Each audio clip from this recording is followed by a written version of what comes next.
It's Monday, and unfortunately for Adam, I'm going to call him out on this. Just rang him. It's 34 minutes past 8. I'll get here at 5 past 8. Thought I'll give it 15 minutes. I want to do some stuff on Instagram, like I did off the weekly video last week. Just an Instagram shout out for Anthony, his name was, the chap that passed away. I thought, yeah, I'll do that and everything. I thought, I'll give Adam a ring, whatever he's doing, if he's gone to the shop. Oh, hello? Did I wake you up again? Yeah, I don't feel very well. Awesome. Have you got the keys or the house? Are they hidden somewhere? Yeah, I've got them. Awesome. Thanks, Adam.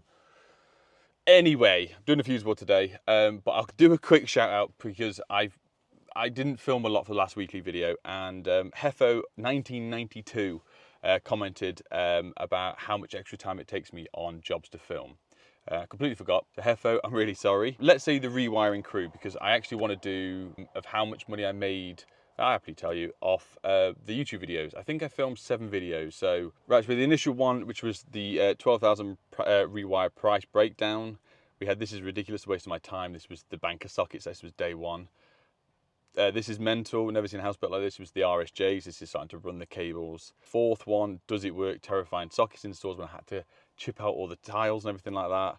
And then we're going to 5, which is the data. 6 was running all the cables and the smoke alarms. 7 was the shed supply with the armor cable. And 8 was the poo bag trick, which was the conduit, the final wrap up of that. So I can go in a little bit and I'll run through how much we made. Time wise per day, it's different now. Back in the day when I first started YouTube, it would be easily probably 45 to 50 minutes out of my day filming stuff, redoing stuff because I've said something wrong. Now, not so much. I can just re-edit or repost, or if I know I've just said something wrong like I did a second ago, I'll just cut shot it and start recording again. But before, it would be stop recording, set back up, say the whole thing again. So I didn't like cut shots. I understand it's there and it's a necessity when you're editing videos. But nowadays, let's say an average day, which was the first day of recording, because I do it on a tripod, because I've got this silly little net cam thing now, which I actually really like, I can get more footage, continue talking and show stuff off. This is no extra time whatsoever. The only extra time is now is like me sat here talking to the camera, which essentially is, if you just add up that amount of time of me stood talking rather than actually doing any work or walking around, that's the time used. And like I've said, I do everything on a price, so the customer's not losing out any money, or I'm not charging them any more because I'm doing this, because the job's the job. If I was an hourly rate or a day rate, yes, it wouldn't be a cool thing for me to go around and record.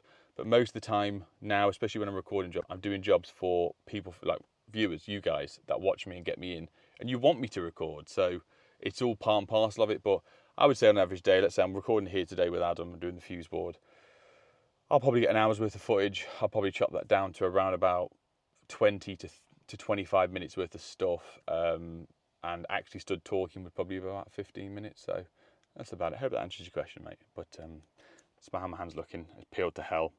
I have creamed it up every single day, washed it, all that sort of stuff. But unfortunately, unlike other people, my skin reacts really badly to tattoos, and this happens, and I shouldn't pick it, but I can't help it, like stuff like this.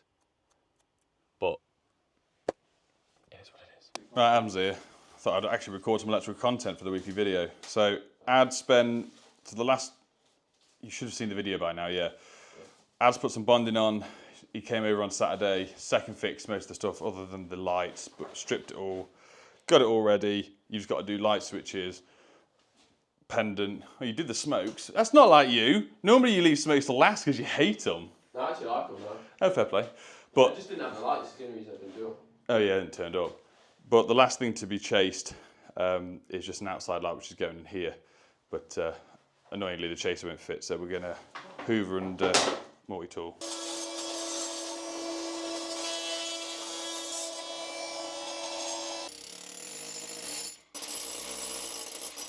Right, just advice. Okay. Maybe not advice, I don't know, take it as it comes. So with my Metabo, I've got the Metabo and the Bosch vacuum. Here and here, they come with bags. You're meant to have a bag on it. I hate the bags, they never fit properly. I'm sick of whatever, so I do this. But it means the filters clog up really easy, which is a problem. Right, back to what I was saying earlier. Because there's no bag, the filters get hit with everything. Everything. And once, I mean, that isn't that bad. It normally turns like this, where you don't get any air going through it. So the best thing with this, take this out, open a wheelie bin, hand in, give it a knock, a couple of times either side. There's Adam's got the Milwaukee one. Oh.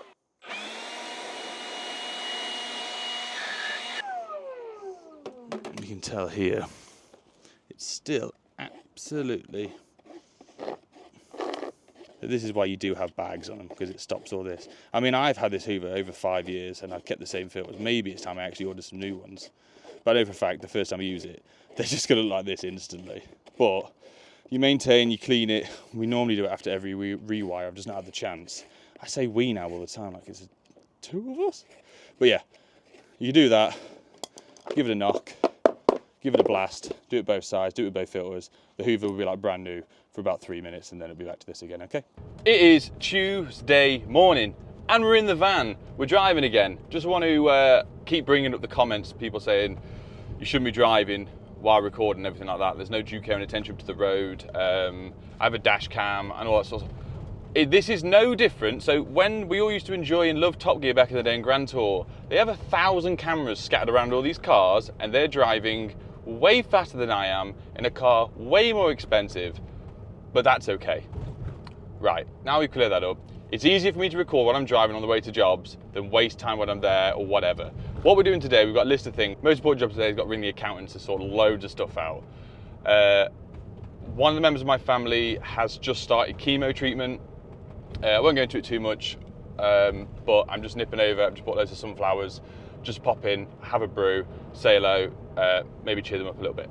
So that's the plan. Got a quote, nip and see Adam, change the 2 front tyres on the van, not myself, paying someone to do that.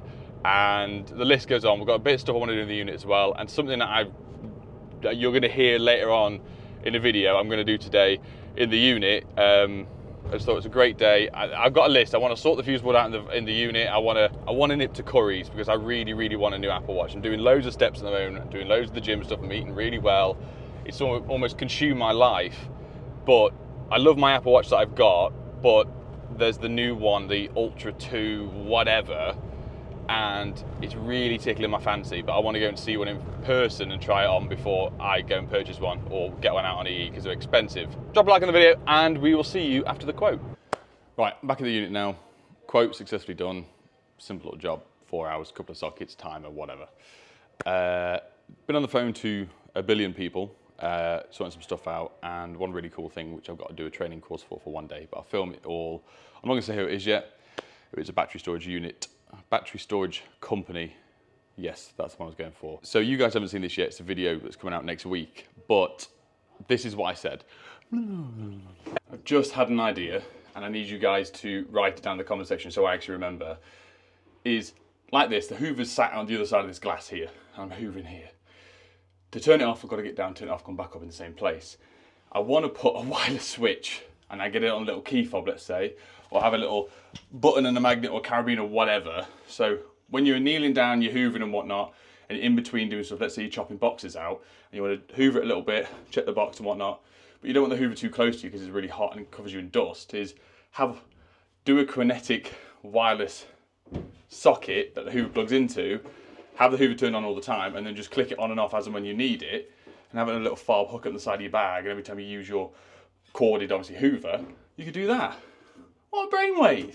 Anyway, I can't quite remember what I said, but this is the plan. Metabo Hoover, it's an effort when you turn around and you're working at a plug socket. The Hoover is all the way over there because you've got what essentially is a 2-3 meter hose, and you want to Hoover a little bit, turn it on, see if the box fits, bring it out, chase a bit more, Hoover up, put it in, that sort of thing.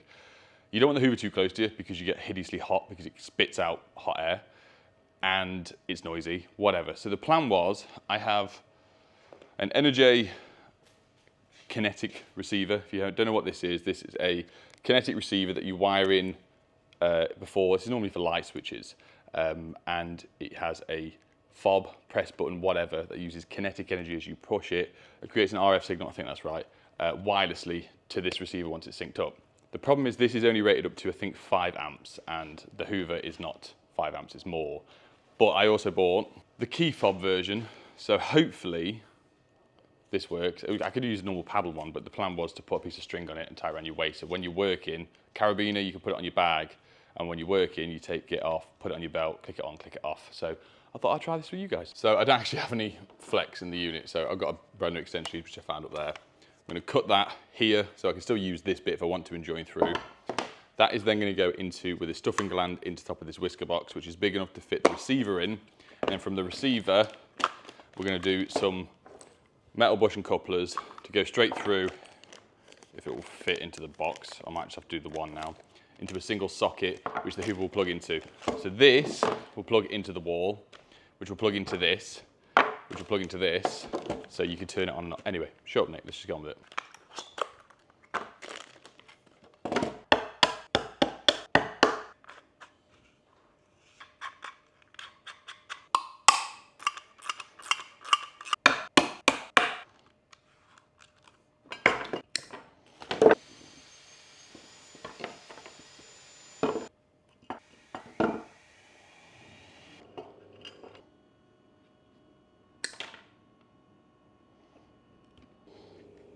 Right, that's all done now. I've never opened it. I've never literally had a fob one. I've always said to customers, oh, when we do outside lights, you can buy fobs and put them on the keychain. See, it's got a little chain. I don't know how much this costs. I just picked it up before. I need to do this for a video. Then I go to the end of the month, I get a wholesaler bill, and I go, oh yeah, it's £3,500. I thought, what for? It's like, oh, that's stuff you bought for a video in the unit. I'm like, oh yeah, damn. Right, we're on. So what we need to do is, that's plugged in to the wall. So if it's just like the other ones, this is what will happen. If it pulls more than 5 amps, I think it might do a little bit more, but the internal fuse will blow, and that's not good. Hold it on for 4 seconds. There'll be a red light, which is that. You click the receiver.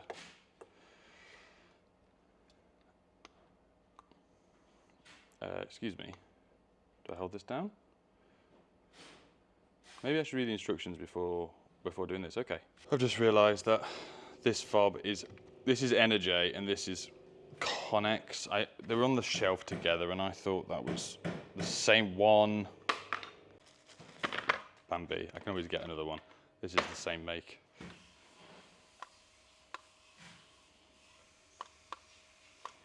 Right, let's plug the hoover in. One hoover, sorry, vacuum. That's currently off. Right.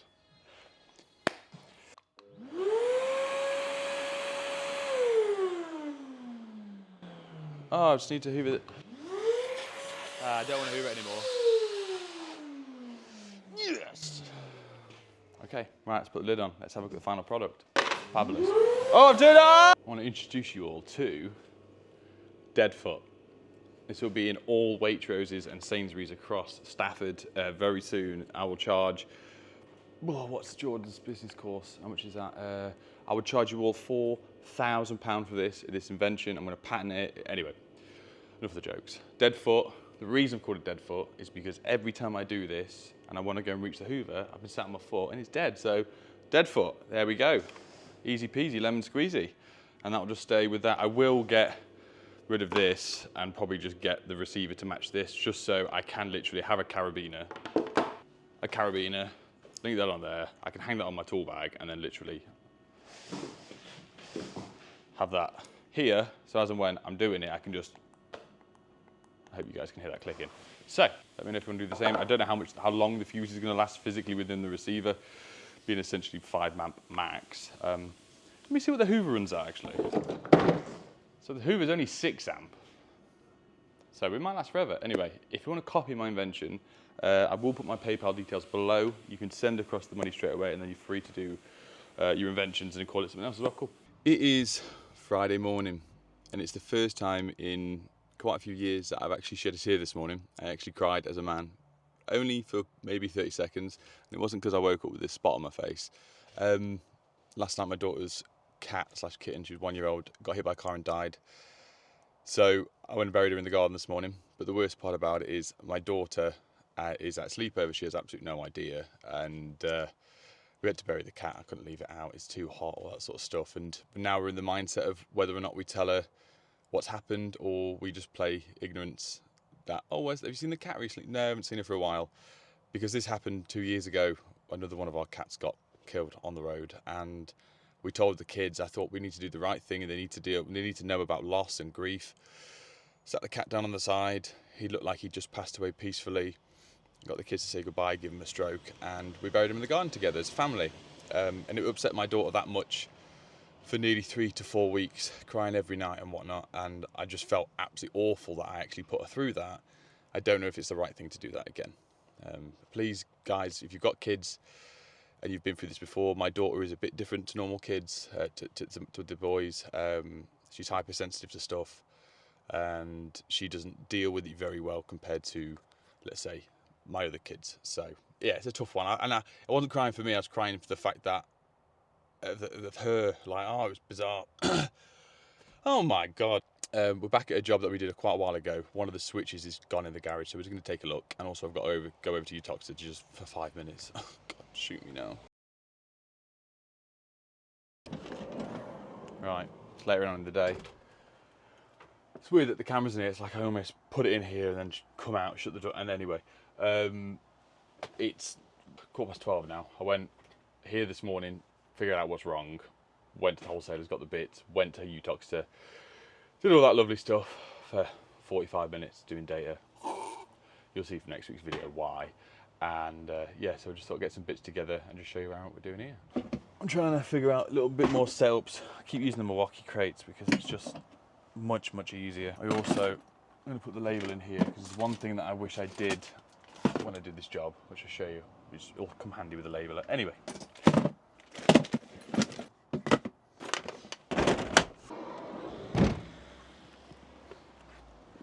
First things first is this. I spotted this morning, the block adapter, which for me is a big no-no, fire risks and all that sort of stuff. Overloading the sockets. These things get too hot, they set on fire. I've seen it loads in kitchens with them starting to melt and burn and blow the plug top. So we're going to change this. We've got three things plugged in. So we brought 2 double sockets. We're going to gland it across, fix that on. But this socket, and there's a socket under here, which is off the existing fuse board. And then the fuse board that I put in here runs a socket below that, I think, and then one around the corner, which is the one that's faulty. So I'm going to write a label on here in a little bit saying fed from DB1, so they know that's isolated inside. And I'm going to put the same sticker, fed from DB2, on the 2 new sockets.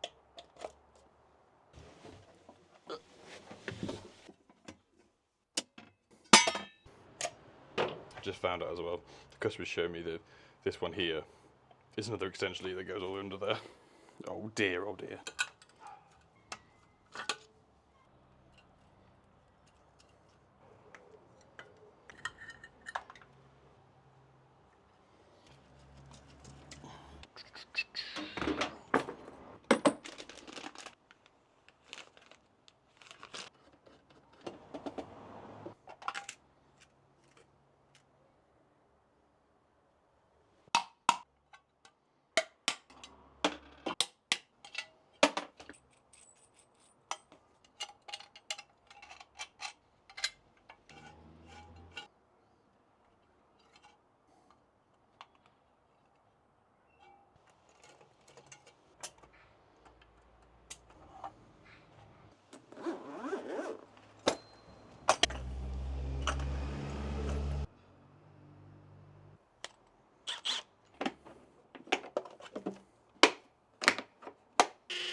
And that's it, we're on.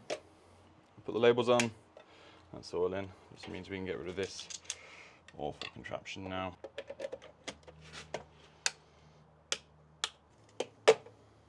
But the initial problem, which is the reason why I came around, was this. It's a faulty spring in it by the looks of it, so we've got a new one to go on. Nice and labelled, fabulous. DB3, DB3, and the one under here is off DB1. Just also realised as well that obviously this is our new one. Got our earth bars here. This is the old one. Look at the bottom. I don't know when they changed these over, but anyway, the fronts still look the same. So it's Friday and it's over. That's all done. Really happy with that.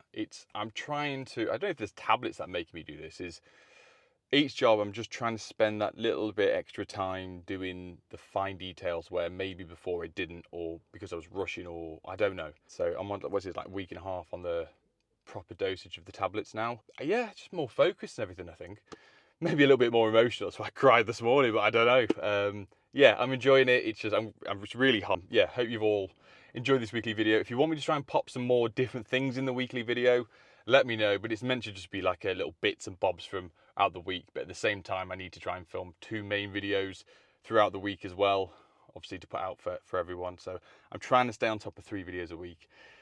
This week's been a bit of a stretch, but we've got some cool and interesting things happening next week. But like I say, if there's anything you guys actually want to see, put it down below, please, because I'm all ears. Okay? Right, have a great week. Oh, I hope you've had a good weekend, and smash Monday, and I will see you next time. Love you, bye.